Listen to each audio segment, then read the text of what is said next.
It was recently reported that Milwaukee Bucks small forward Bobby Portis will miss the remainder of the season after he was tested positive for a banned substance. Now, it was reported that Portis thought he was taking Toradol, a prescribed painkiller, which is approved by the NBA. Unfortunately, he mistakenly took Tramadol, which was recently added to the banned substance list this past spring.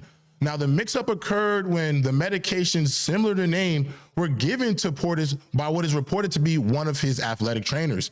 Now, it was a valid prescription. It's just the issue is that it was banned by the NBA before the season began. Now, he used it in order to manage elbow pain. However, due to it being on the banned substance list, Bobby Portis will no longer be able to play for the remainder of this season, and we will see if he'll be able to return to the lineup this coming postseason as the Milwaukee Bucks do attempt to hoist a trophy by the end of the season. Now, in defense to Bobby Portis, this does happen in athletics. You'll see it where athletes have taken an over-the-counter drug or medication that they thought was potentially beneficial or wouldn't have any negative effects on a drug test, but due to their ignorance or just lack of not knowing, they find out that this substance is the reason for their next suspension. Now, Bobby Portis' reputation shouldn't be at risk. He is shown to be really empathetic and apologetic about this situation, and he said that he respects the NBA's decision because he knows what he did was technically illegal. Now, Bobby Portis has maintained a strong reputation in the NBA. I don't think his integrity amongst his peers and amongst NBA front offices have changed. I think everybody makes a mistake, and this is Bobby Portis' first one.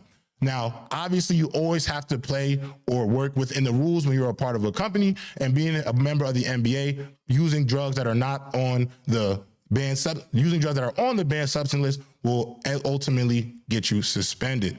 Now, obviously, Bobby Portis is disappointed by the decision of the NBA to no longer allow him to play for the remainder of the season due to this. However, he understands that this is what happens when you put something in your body that is not sanctioned by the NBA. But this does lead me to another point. Is Giannis Antetokounmpo, is his time with the Milwaukee Bucks, is it up? Because situations like this will not allow the Bucks organization to retain a player like Giannis. As we've seen in the NBA, that nobody seems to be untouchable, with obviously the Luka Doncic trade that happened earlier this year. But it has also been reported multiple times that the Greek Freak will consider leaving Milwaukee if there isn't stability in place or a window for him to still win championships. Now, the Greek Freak is still in the prime of his career and still has meaningful basketball to play. This is an all-NBA MVP caliber player, even in his late 20s. So for the Milwaukee Bucks, a situation like this where a Bobby Portis, who is one of their key pieces, if he's not allowed to play in the playoffs and the remainder of this season is a disaster, it could be fuel for Giannis to no longer be a part of this Milwaukee Bucks organization. It was recently reported that the New York Knicks are actually the favorite to land Giannis if he does decide to leave Milwaukee.